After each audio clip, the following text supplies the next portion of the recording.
Un cordial saludo a todos los oyentes de Radio María. Un día más, con la gracia del Señor, proseguimos en el comentario del Catecismo de nuestra Madre la Iglesia.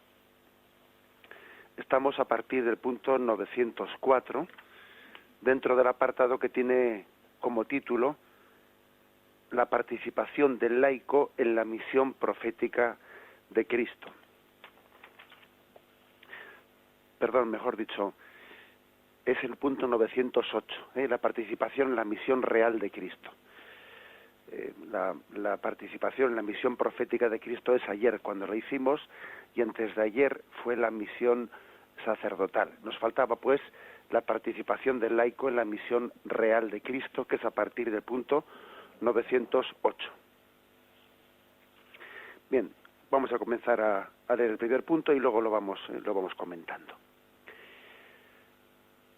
Por su obediencia hasta la muerte, Cristo ha comunicado a sus discípulos el don de la libertad regia para que se vencieran en sí mismos con la propia renuncia y una vida santa al reino del pecado. El que somete su propio cuerpo y domina su alma sin dejarse llevar por las pasiones es dueño de sí mismo. Se puede llamar rey porque es capaz de gobernar su propia persona. Es libre e independiente y no se deja cautivar por una esclavitud culpable. Aquí se cita un texto de San Ambrosio. Bien, antes de hablar pues de la misión real, de ser reyes en este mundo, ¿no?, que también es una vocación que tienen todos los laicos, todos los seglares por el bautismo, lo primero que hace el catecismo, pues con un sentido muy grande de realismo, es comenzar por centrar esa realeza en nosotros mismos. ¿Cómo vamos a gobernar el mundo? O sea, es decir, el cristiano está llamado a ser rey en el mundo, a gobernar las cosas creadas, ¿no?, a ejercer un señorío. Cristo es Señor, pero también nosotros en Cristo tenemos que ser señores del mundo. ¿Cómo vamos a ejercer un señorío sobre el mundo si no lo ejercemos en primer lugar sobre nosotros mismos? El primer lugar en el que tiene que ejercerse ese señorío, antes del entorno en el que nos movemos, antes de la sociedad, antes de la política, antes de un montón de entornos en los que el seglar está llamado a ejercer ese señorío, en primer lugar y por encima de todo, estamos llamados a ejercer ese señorío sobre nosotros mismos. Sobre nosotros mismos. Aquí el concilio cita un texto, el texto de Filipenses 2, 8, 9, en donde se dice que Cristo fue obediente hasta la muerte y una muerte de cruz. También nosotros estamos llamados a morir al hombre viejo para nacer a una vida nueva. Bien, digo que es un principio de realismo muy grande, porque a veces puede ocurrir que nosotros hagamos una visión poco realista, en la que hablamos de las planificaciones pastorales, de cómo ordenar la pastoral, de cómo ordenar el mundo, cómo hacer un planteamiento, un organigrama que puede consistir en hacer un mundo más justo, más perfecto, más solidario. Podemos hablar de intentar ordenar el mundo según los valores de Cristo sin haber comenzado por casa. De poco puede servir hablar de esos valores de un mundo solidario, etcétera, etcétera, si uno no ha comenzado por aquello que es su reino interior, por gobernar nuestras pasiones, por poner orden en nuestro mundo interior. A veces es mucho más fácil no ponerse a ordenar la casa ajena que la casa propia, el mundo exterior que el mundo interior. ¿Cómo vamos a ordenar el mundo interior en un mundo más justo, más solidario, cuando no hemos empezado por ordenar la casa propia? Este es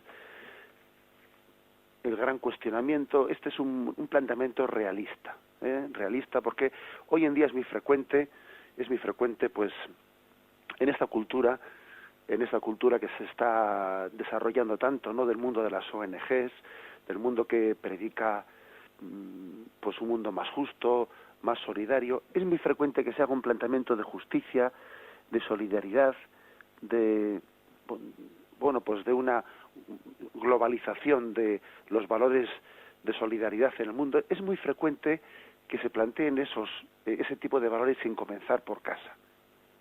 Y cuando digo por comenzar por casa, me refiero sin comenzar por ordenar mi propio mundo interior. Y resulta que uno pues puede estar muy preocupado porque la solidaridad llegue al Congo, sin haber comenzado por ordenar las propias pasiones interiores, y de poco serviría que a un joven le estemos encauzando, ¿no?, pues a que tenga unos valores solidarios para con el tercer mundo, si al mismo tiempo no le hacemos entender que la forma que tiene de vivir el ocio el fin de semana, pues no tiene ningún sentido el que se esté emborrachando, el que esté fumando porros y cosas por el estilo. ¿Qué tipo de ideales está queriendo plasmar en el tercer mundo para hacer un mundo más justo y más solidario si no empieza por sí mismo? Casi eso que está haciendo hacia afuera es un engaño que le está distrayendo del desorden interior que tiene dentro de sí mismo. Se cree solidario, se cree justo, cuando resulta que no ha comenzado por su propio mundo interior. Si queremos un mundo más justo, lo que hay que empezar es por ser más santos cada uno. Sin querer decir que haya que estar pues esperando a que uno sea plenamente santo para comenzar a ser solidario con los demás. No, porque entonces no empezaríamos nunca, ¿no? Pero sabiendo que hay un orden de prioridades. Pues fijaros este punto, ¿no?, que dice este texto de San Ambrosio. El que somete su propio cuerpo y domina su alma, sin dejarse llevar por las pasiones, se puede llamar rey, porque es capaz de gobernar su propia persona. Pero ¿cómo voy a contribuir yo a que el mundo sea más justo si resulta que no soy capaz de gobernar mi propia persona? Entonces a veces creo que podemos engañar, ¿no? Engañarnos cuando decimos que están creciendo mucho los valores de solidaridad o los valores de justicia, etcétera, hacia el tercer mundo, sí, creo que nos estamos engañando mucho, porque uno dice, todo eso en el fondo se está haciendo de una forma, ¿no?, en la que comienza un ideal que no parte de la propia santificación. ¿Hasta qué punto tiene sentido, no, hablar de unos valores de justicia, de solidaridad, que no partan de la propia santificación? Esto no quiere decir que no nos alegremos, ¿no?, de que existan esos procesos de pues de sensibilización cultural, de solidaridad, pero que no están planteados cristianamente si no comienzan por la propia conversión. Nadie puede ser rey en el sentido de querer ordenar las cosas del mundo conforme a la justicia si no comienza por ordenar su mundo interior, sus propias pasiones, sus propios pecados. Y de poco sirve denunciar la justicia que existe en el mundo exterior si no comenzamos por denunciar la injusticia que existe dentro de nosotros, mi propio pecado, mi propio desorden. Es pues un contrasentido el que en nuestra cultura sea tan sensible hacia unas cosas y tan insensible hacia otras, especialmente las que hacen referencia al desorden de las pasiones interiores, porque todo es un conjunto. Y un punto más que creo que hay que decir. Esto que dice este punto del catecismo lo encuadra dentro de lo que se llama la libertad, el don de la libertad regia. Solamente se puede ser libre, solamente se ejercita la libertad de los hijos de Dios, pues cuando uno es capaz de ser dueño de sus pasiones.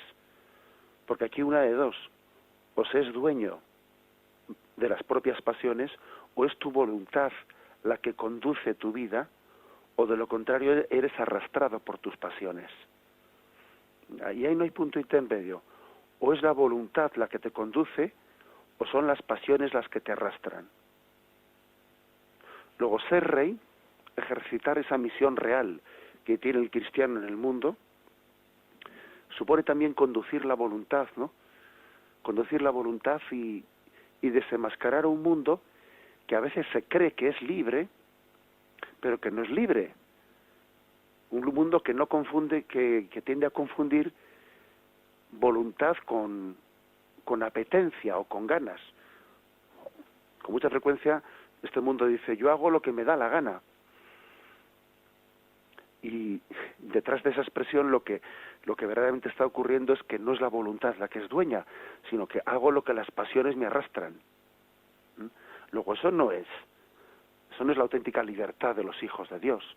Detrás del yo hago lo que me da la gana, en realidad lo que existe es tú haces aquello a lo que tus pasiones te arrastran. Tú eres un esclavo, tú no eres libre. Tu voluntad no manda, tu voluntad no es nadie. Es muy frecuente pues en nuestros días confundir voluntad con deseo. No es lo mismo la voluntad que los deseos de las pasiones, no es lo mismo. Este mundo lo confunde. Nuestra voluntad debe de conducir las pasiones. Hay veces que queremos, incluso en contra de nuestras pasiones. Y sin embargo, hoy en día, pues hasta que no lleguemos a descubrir, ¿no?, que el verdadero rey, que el señorío, que la verdadera libertad consiste en ser dueño de nuestras pasiones, pues si no empezamos por ahí, difícilmente construiremos un mundo más justo. En resumen, que el primer punto de Catecismo, en el 908, es partir de un punto realista. Es decir, si se trata de cambiar el mundo, comencémonos por cambiar nosotros mismos, siendo libre de las pasiones, libre de ser arrastrado por ellas, ejerciendo el señorío sobre nosotros mismos, sobre la verdadera libertad, porque ser libre no es hacer lo que me viene en gana, no, ser libre es hacer aquello que en mi conciencia entiendo que es bueno, que es distinto, que es muy distinto. La libertad, pues, es la capacidad de ordenarse para el bien. La libertad no es hacer aquello a lo que las pasiones nos empuja, no. La libertad es la capacidad de ordenarse para el bien. Y eso es ser rey, y eso es participar de la misión real de Cristo. Si uno no es rey de sí mismo, ¿cómo va a ordenar el mundo? Conforme a la justicia, conforme a la solidaridad. Pon primero en orden tu casa, y luego tendrás capacidad de ordenar el mundo conforme a la justicia. Es aquello que decía Jesús, ¿no? En el fondo, aplicar el principio de Jesús: sácate la viga que tienes en el ojo y así podrás ver la paja que hay en el ojo ajeno. ¿Cómo pretendes sacar la paja del ojo ajeno cuando tienes la viga en el tuyo? Domina tu mundo, tus pasiones. Sé libre con la libertad de los hijos de Dios. Que sea tu voluntad y la voluntad de Cristo la que domine en ti y no tus pasiones. Y así podrás liberar un mundo injusto de todas las ataduras que tiene. Ese es el primer punto. Lo vamos a reflexionar y ahora proseguimos.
Nos hemos adentrado pues dentro de esta parte del catecismo referida a los fieles laicos, al último de los aspectos de cómo se participa en esa triple dimensión de Cristo, ¿no? De su vocación. Somos sacerdotes en Cristo, somos profetas en Cristo y somos reyes en Cristo. El día que fuimos bautizados se nos dijo: eres sacerdote, profeta y rey. Y esas tres dimensiones, ¿no?, las ejerce todo bautizado, el laico, el seglar. Dice el Concilio Vaticano II que porque el Señor desea dilatar su reino también por medio de los fieles laicos, no solo por medio de los apóstoles y de los sacerdotes, un reino de verdad y de vida, un reino de santidad y de gracia, un reino de justicia, de amor y de paz, en el cual la misma criatura quedará libre de la servidumbre de la corrupción, en la libertad de la gloria de los hijos de Dios. Grande realmente es la promesa y grande el mandato que se da a los discípulos. Todas las cosas son vuestras, pero vosotros sois de Cristo y Cristo es de Dios. Fijaros, hay dos textos de la Sagrada Escritura en los cuales se nos habla de esta vocación a la realeza, ¿no? El primero es el de Romanos 8:21. Dice, leyendo desde el versículo anterior: la creación en efecto fue sometida a la vanidad por aquel que la sometió, no espontáneamente, sino por aquel que la sometió en la esperanza de ser liberada de la servidumbre de la corrupción, para participar en la gloriosa libertad de los hijos de Dios. Porque sabemos que la creación entera gime hasta el presente y sufre dolores de parto. Y no solo ella, también nosotros que poseemos las primicias del Espíritu, nosotros mismos gemimos en nuestro interior, anhelando el rescate de nuestro cuerpo. Es decir, hay una lucha, ¿no? Una lucha por la liberación de este mundo. Porque está sometida, este mundo está sometido a todo aquello que el pecado ha ejercido de influencias de encadenar toda la creación, ¿no? Nuestro propio mundo interior, pero también las estructuras sociales, de encadenarlo todo a un mundo de egoísmos. A veces cuando percibimos, ¿no?, que en este mundo reina el egoísmo, reina el materialismo, reina cada uno a su interés, cada uno a lo suyo, ¿no? Y uno percibe, ¿no?, cuando ve así globalmente el mundo y dice, pero qué mundo tan egoísta, ¿no?, en el que reina ese principio bien. Sin embargo, hay dentro de este mundo también un auténtico anhelo de liberación de esa servidumbre, de corrupción que el pecado ha ejercido en el mundo. Y el cristiano está llamado, ¿no?, a ejercer esa función en Cristo, con la gracia de Cristo, esa función liberadora, liberando a este mundo, liberando con la gracia de Dios, con la libertad de los hijos de Dios, de esas cadenas de un mundo egoísta, ¿no?, sometido a esa ley del pecado. Y el segundo texto es 1 Corintios, capítulo 3, versículo 23, donde dice: todo es vuestro, vosotros de Cristo, y Cristo de Dios. Es decir, el mundo no es malo, el mundo es bueno, tal y como ha salido de las manos de Dios.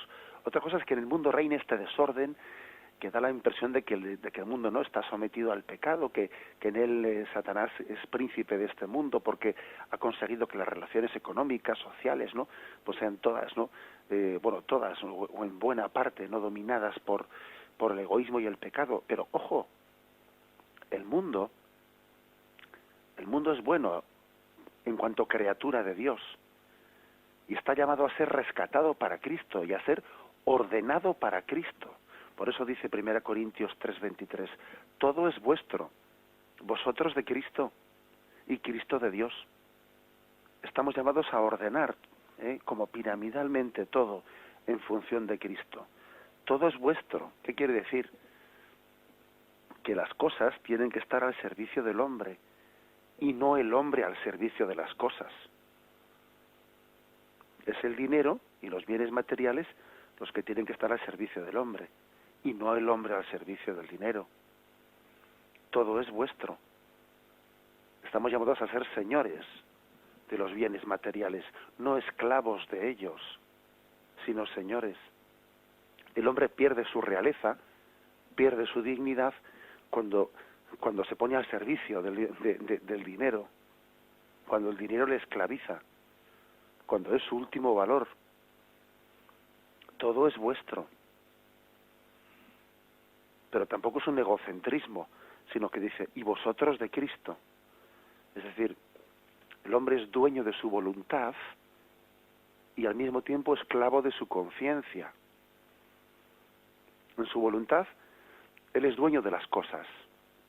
Su voluntad no es esclava del materialismo, sino que la voluntad es dueña de las cosas materiales y sabe usar y desprenderse de ellas.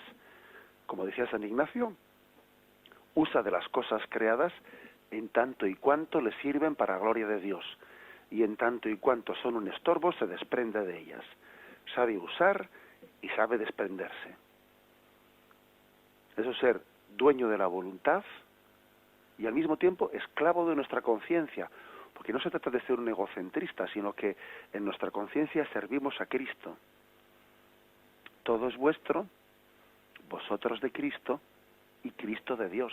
Bueno, Cristo en sí no es que sea de Dios, es que Él es Dios, ¿no? Pero Él sirve al Padre. Fijaros que esto es un versículo maravilloso, el de 1 Corintios 3:23, que habla del orden del mundo en el plan primero de Dios. Un orden al cual nosotros muchas veces pues le hemos dado la vuelta, ni más ni menos. Hay que decir que uno es esclavo. Con frecuencia a este mundo no le vemos esclavo de los bienes materiales. La voluntad no es dueña de las cosas, sino que es esclava de ellas. Cristo, en vez de ser nuestra voluntad, nuestra conciencia, estar al servicio de Cristo, ¿no?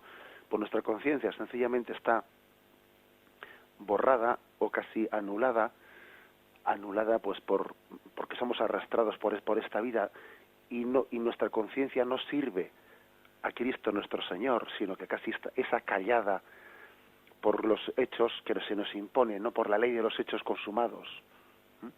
Uno no elige, sino que es arrastrado.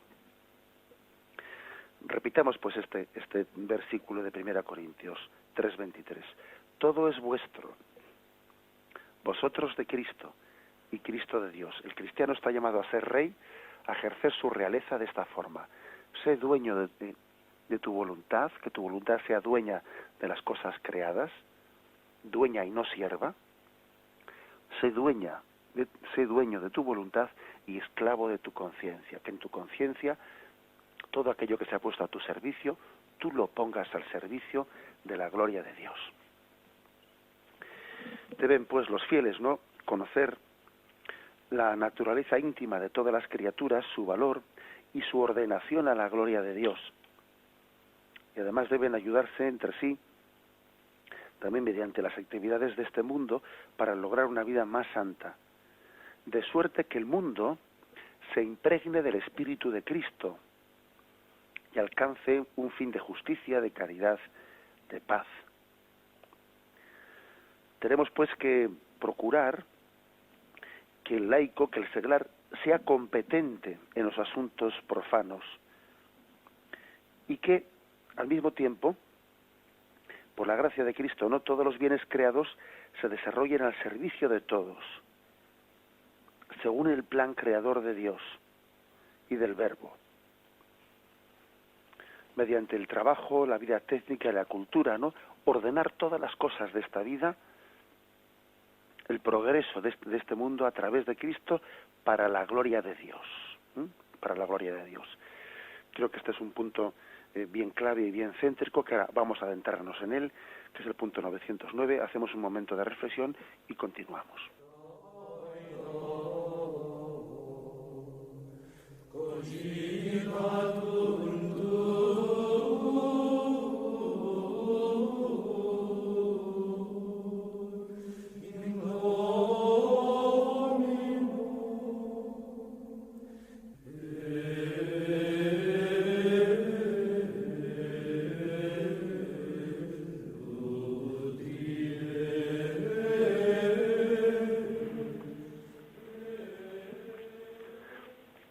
Bien, dice el punto 909. Los laicos, además, juntando también sus fuerzas, han de sanear las estructuras y las condiciones del mundo de tal forma que si alguna de sus costumbres incitan al pecado, todas ellas sean conformes con las normas de la justicia y favorezcan, en vez de impedir la práctica de las virtudes. Obrando así, impregnarán de valores morales toda la cultura y las realizaciones humanas. Bien, es decir, que también todos los seglares, los laicos, están llamados a procurar que, mediante sus fuerzas, dice, se saneen las estructuras y los ambientes del mundo, porque tienen que impregnar de un sentido moral la cultura y el trabajo humano.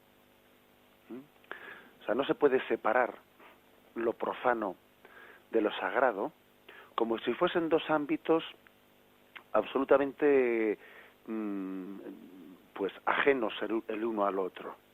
Este es un punto importante, porque por una parte Jesús dice en el Evangelio aquello de dad a Dios lo que es de Dios y al César lo que es del César.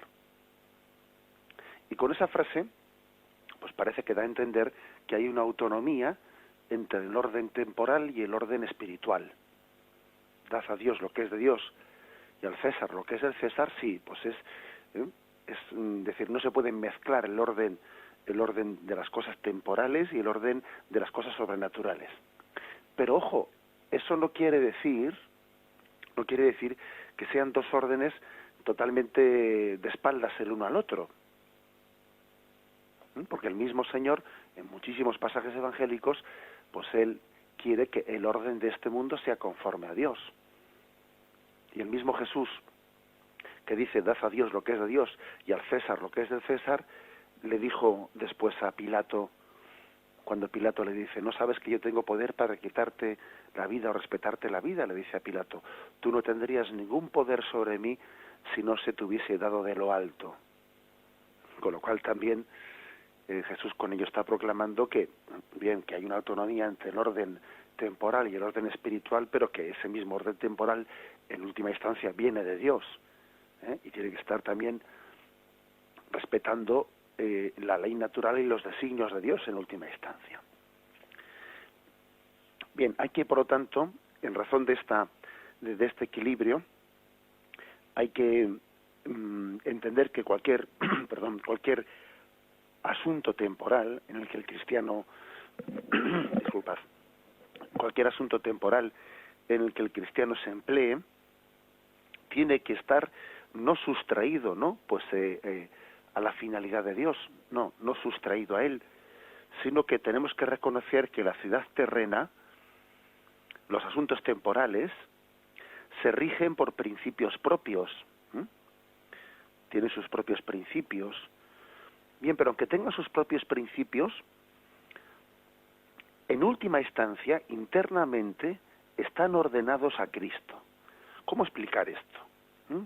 ¿Cómo explicar eso de que existe también lo que se llama una consecratio mundi, ¿no? Una consagración del mundo, una realización, como dice la Gaudium et Spes en el capítulo 10, en el capítulo 45, habla de que Cristo es el alfa y el omega de la historia, es decir, como que todas las realidades que hay que instaurar todo en Cristo. Decir que hay que instaurar todo en Cristo es que todas las realidades temporales, en última instancia, sirven a Cristo. Y sin embargo hemos dicho que tienen sus propias autonomías, porque, por ejemplo, pues las profesiones civiles, la economía, la política, la enseñanza, etcétera, tienen sus propias realidades, su propia autonomía. La Iglesia no pretende mandar, o sea, que el obispo sea el que mande en la economía, no. La Iglesia no pretende que el obispo sea el que mande en la política, no. Tiene su propia autonomía, tiene su propio desarrollo. Sin embargo, en la medida en que se ordena justamente la economía, por ejemplo, o la política, o la familia, en la medida que se ordena justamente con sus leyes propias, como esas leyes propias en última instancia son las leyes naturales de Dios, las leyes que Dios mismo puso en la naturaleza, el que esas cosas se ordenen según sus propias leyes, como en última instancia es Dios el que puso estas leyes, están sirviendo a Cristo. Dicho de otra forma, no es que la Iglesia pretenda mandar, como algunos entienden, ¿no? Que la Iglesia se quiere meter en todo. Ahora los obispos van y se ponen aquí a hablar de la LOE y de la ley de enseñanza, se ponen a hablar del tema de economía, se ponen a hablar del tema de política internacional. No, la Iglesia no pretende en absoluto pues limitar la autonomía que tienen los gobernantes, que sean a ellos los que les toca gobernar. La Iglesia lo que recuerda es que hay un orden moral en todas las realidades temporales, hay un orden moral, y que también la economía tiene que ser desarrollada con un orden moral, y la enseñanza con un orden moral, en respeto al derecho de los padres de educar a sus hijos. Y lo mismo en cualquier orden, en la política, etcétera. Fijaros, en última instancia, si todas estas realidades se conducen según sus propias leyes naturales, si se rige bien la economía según sus leyes naturales, si se rige bien la enseñanza, la familia según sus leyes naturales, en última instancia, sin pretenderlo, o pretendiéndolo, ¿no? Los cristianos pretendiéndolo, se está sirviendo a Cristo, se está dando gloria a Dios. Así pues, es verdad, dad a Dios lo que es de Dios y al César lo que es del César, pero no porque sean dos cosas que no tengan nada que ver una con la otra, sino que si el César gobierna las cosas con rectitud, en respeto de las leyes naturales, inconscientemente si no es cristiano y conscientemente si es cristiano, estará dando gloria a Dios, porque estará organizando la economía, la familia, la enseñanza, etcétera, la política internacional, lo que sea, lo estará ordenando según una ley natural que en última instancia es Dios quien la ha puesto. Luego, ese es el principio básico, ¿no?, de este punto. Dice, hay un axioma, ¿no? Un axioma, o digamos la palabra axioma es un poquito rara, pero bueno, digamos que hay un principio católico que dice que lo natural y lo sobrenatural se respetan mutuamente, que lo sobrenatural asume lo natural pero no lo elimina, respeta su propia consistencia. La vida sobrenatural del fiel cristiano no tiene que eliminar la propia autonomía legítima del mundo, de la cuestión mundana. Por ejemplo, imaginémonos un cristiano que es economista. Pues ese cristiano que es economista, pues cuando él sale de hacer sus oraciones, sale quizás de la misa que ha escuchado por la mañana y se adentra en el banco, bien, él cuando se pone allí a hacer sus tareas económicas, como os podemos imaginar, en ese momento hay una autonomía propia de cómo organizar la economía. Es decir, él en ese momento no está yendo al Código de Derecho Canónico para ver allí cómo hay que organizar las transacciones económicas. No, porque él allí tiene sus propias leyes dentro del banco, las leyes económicas. Ahora, eso no quiere decir que allí también en el banco, en esas leyes económicas, en ese aprendizaje económico, no existan también unos principios morales. Claro que existen unos principios morales que lo que hacen es que en última instancia todo eso esté ordenado a la gloria de Dios, porque todo lo que está bien hecho, conforme a justicia, conforme a verdad, en el fondo sirve a Cristo y se conduce a la mayor gloria de Dios. Esto es lo que aquí estamos de alguna manera insistiendo en que el cristiano, cuando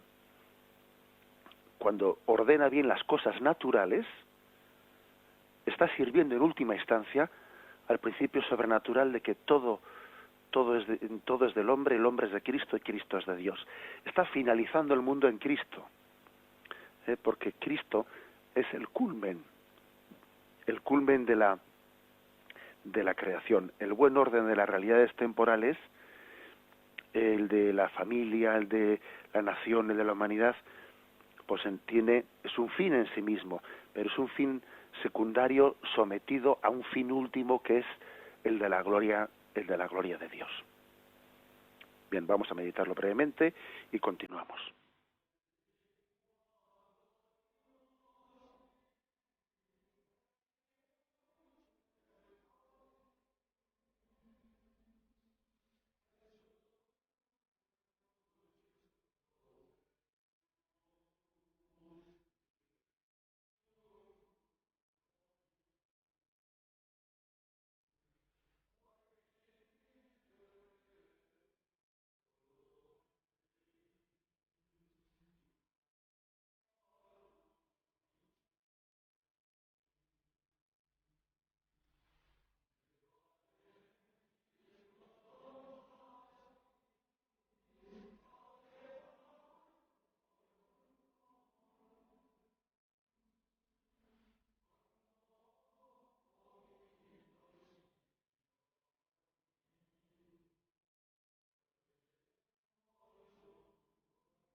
Entonces la pregunta de cómo entender este punto, estos dos puntos que hemos leído, ¿no? Pero especialmente el punto 909, eso que dice de que los laicos están llamados también a juntar todas sus fuerzas para sanear las estructuras del mundo, ¿no? Al servicio de Cristo, habría que decir dos cosas. Primero, que tienen que hacerlo mediante una competencia técnica, para desarrollar las actividades del mundo, lo cual es una exigencia misma de la espiritualidad laical, ser competente, es decir, poner los dones, los talentos que Dios te ha dado, ponerlos al servicio pues de un mundo más justo. Y si Dios a uno le da unos talentos, pues para poder ser un buen ingeniero, pues poner esos talentos al servicio de esa competencia técnica y tener la capacidad de ser un buen ingeniero.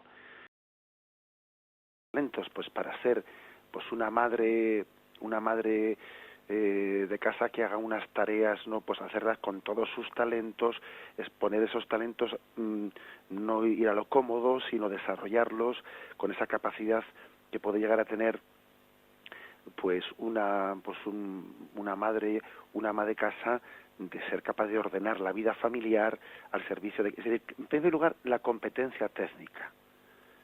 El profesional como profesional, ¿no? Sea la profesión que fuere, sea una profesión humilde, sea una profesión pues muy estimada por el grado técnico, eso es lo de menos, pero ser competente en la profesión de uno. Porque difícilmente se puede servir a Cristo si uno es un chapuzas. Permitirme la expresión. No se trata de que uno sea un chapuzas en el mundo en el que le toque vivir y después dice, bueno, ahora salgo del trabajo donde soy un chapuzas, donde no me lo tomo en serio y ahora voy a ir a la iglesia pues allí a ser catequista después de haber sido un chapuzas en el trabajo. Eso no es ejercer esa realeza cristiana. Y en primer lugar, casi, fijaros, en un grado de prioridades casi más importante que ser un buen catequista es que en tu trabajo seas competente. Que seas competente, que realices el trabajo con verdadera vocación de cristificar tu trabajo. No vale chapucear en el trabajo y luego compensar eso con hacer unos servicios eclesiales. No vale eso. Lo primero que tiene que hacer un cristiano es ser competente técnicamente, me refiero, pues en todas las tareas que Dios le ha encomendado. Y en segundo lugar, impregnarlas de un sentido moral. Porque claro, no vale ser únicamente competente técnicamente, sino poner eso al servicio de Cristo. Si uno, por ejemplo, es médico, pues no vale que aunque sea competente médicamente, sino que humanice la medicina, que entienda que dentro de ella también puede haber, que se puede ejercer la medicina pues de formas morales o inmorales, hasta el punto de que uno a veces tiene la obligación de hacer una objeción de conciencia, entendiendo que no puede participar en ciertos aspectos que son inmorales. Cuando digo pues competencia técnica, bien, vale, competencia técnica, pero hay que poner luego la técnica al servicio de la gloria de Dios. Hay cosas que son un avance técnico, pero no son un avance humano. Pues por ejemplo, será un avance técnico el hecho de haber conseguido llegar a clonar al hombre. Pues nadie niega que eso desde el punto de vista técnico es un avance. Ahora, ¿es un avance humano? En absoluto. Está en contra de la dignidad humana. Será un avance técnico el hecho de haber conseguido hacer un híbrido entre un híbrido mezclando un animal con el semen del hombre o fecundándolo con el semen del hombre. Técnicamente es una consecución, es un logro, pero humanamente es una aberración. Luego es verdad que el seglar tiene que ser competente técnicamente en su profesión, pero tiene que tener un sentido moral de ver cómo esa técnica se pone al servicio de Cristo. Y muchas veces tendrá que ejercer la objeción de conciencia.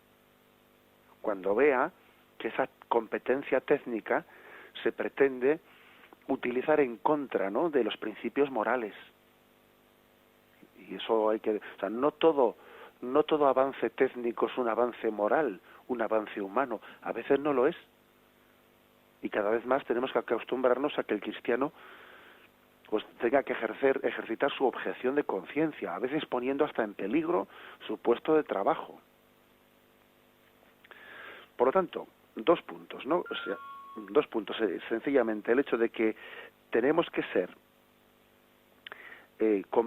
tenemos que ser reyes en este mundo, siendo competentes técnicamente, siendo verdaderos vocacionados en el trabajo que Dios nos ha puesto, intentando emplear todas las cualidades que Dios nos ha dado, siendo pues lo mejor que podamos ser en la profesión que Dios nos ha puesto, pero al mismo tiempo impregnándola de un sentido moral, cristificándola, conduciéndola al bien moral del hombre, que en el fondo es conduciéndola a la gloria de Dios, porque la gloria de Dios es el bien del hombre, el bien moral del hombre. Y así podemos dar por concluido esta explicación de estos 2 puntos. Mañana proseguiremos a partir del punto 910. Damos paso ahora a la intervención de los oyentes. Podéis llamar formulando vuestras preguntas o haciendo vuestras aportaciones. Podéis llamar al teléfono 917 107 700. 917 107 700.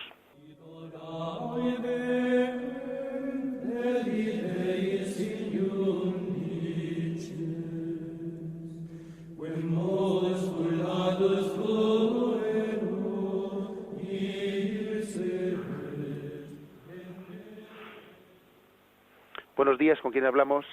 Buenos días, soy María Victoria y le llamo de Madrid. Bueno, pero Dios guarde a usted, Padre Munilla. Muy bien. Mire, da igual mi nombre, porque, es una persona humana la que en estos momentos quiere hablar. Y si es de su agrado, quiero hacer un llamamiento que casi me atrevería a decir que es de carácter urgente y universal, sobre el incremento del pecado en el mundo, que viene muy bien con todo lo que usted esta mañana está comunicando. Bueno, pues que este incremento visto es pavoroso y que esto está siempre en la base cuando ocurre una gran desgracia a la humanidad, que es un llamamiento también para toda persona, de toda bandera, de todo credo, de otros credos también, digamos, porque, yo invitaría a toda persona que se precie de tal a que coja una hoja de papel en blanco con un bolígrafo y con un lápiz y vaya anotando esas cifras que nos proporcionan los más media, o sea, los medios masivos de comunicación, como es la radio, como es la prensa, como es la televisión.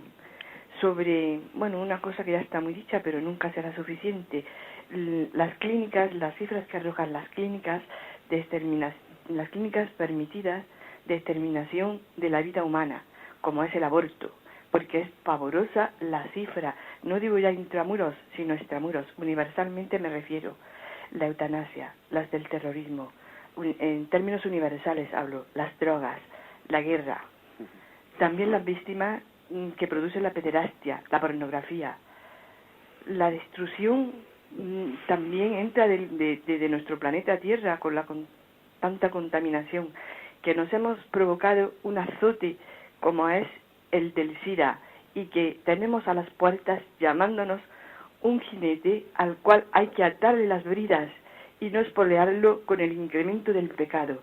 Que este llamamiento lo hago a los gobiernos, que lo hago a los legisladores, que no vayan contra natura y que hay que allanar los caminos al Señor para que a todos llegue el reino de Dios.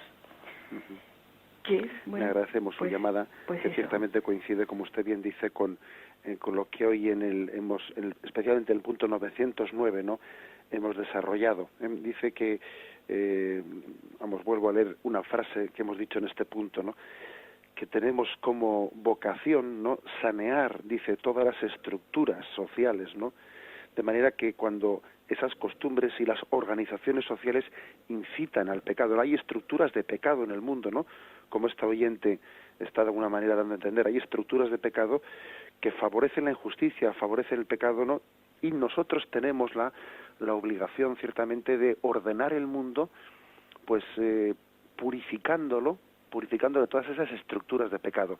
Se llama estructuras de pecado a pecados que ya no son únicamente personales, sino que al haberse sumado unos a otros, al haberse casi legislado como permitiendo el pecado, llegan ya casi a ser una estructura que facilita el pecado, que le quita importancia, o sea que casi lo connaturaliza, ¿no? A eso se le llama estructura de pecado, y eso es lo que esta oyente pues denuncia, ¿no?